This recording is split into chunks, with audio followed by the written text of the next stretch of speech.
All right, people of faith, let's take another walk. Let's talk on the subject of purpose and being in God's will, perfect will.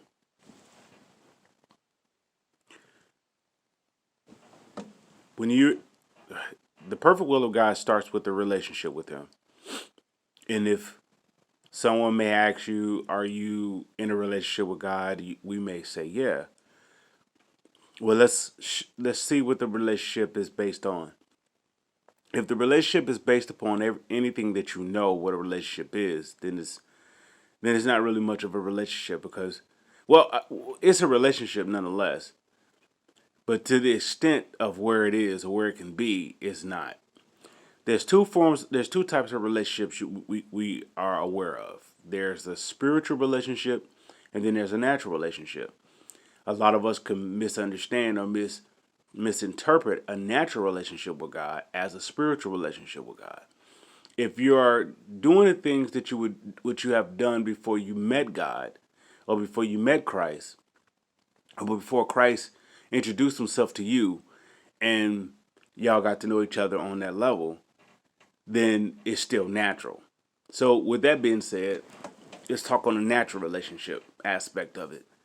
The natural aspect of the relationship is the enemy being in contact with us.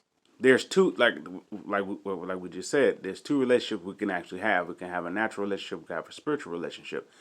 When it's natural, that's the enemy and yourself. That's Satan and you, or you and Satan. So in other words, the enemy have pitched something. He had dropped a seed. We invested that seed, that thought, inside of our soul.